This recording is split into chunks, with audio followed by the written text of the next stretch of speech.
Hi, this is LauraJthe.Treetalker with an oracle card reading about icy conditions that many people are experiencing at the moment.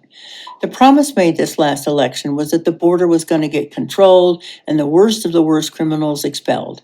Let's face it, that's not what's happening.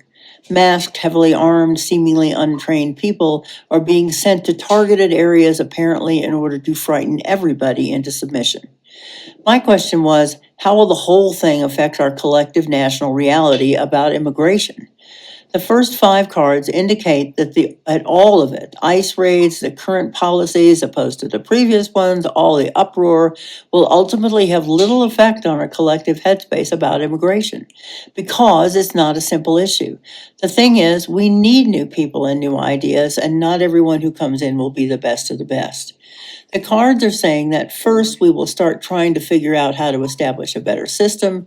Second, that for the time being, fewer people will come through our borders both legally and illegally.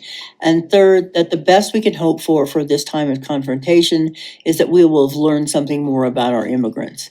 We will realize that they have done what immigrants have always done: find work, fit into communities, raise their kids to have a better life, are happy to live in the U.S., and are as patriotic as everybody else.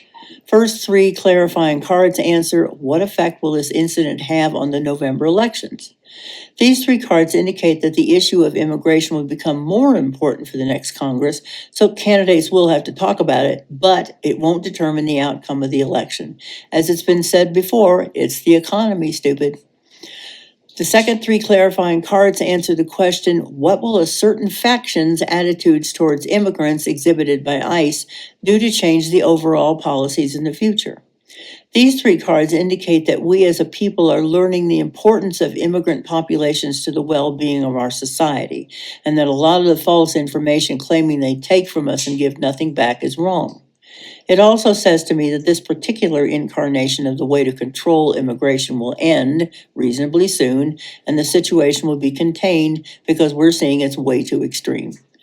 The third three clarifying cards ask the question, what will we ultimately learn from this explosive incident? This means that those who simply believe what they're told will come down to earth hard. They will realize that freedoms in their lives are being threatened or have already been lost by them handing over their power to those who prove unworthy of the public trust. Ultimately, the facts about what have been going on will become obvious, and we'll get it. We have to inform ourselves about people who want a position of power. This is LauraJthe.Treetalker. Thanks for watching. See you next time. Bye.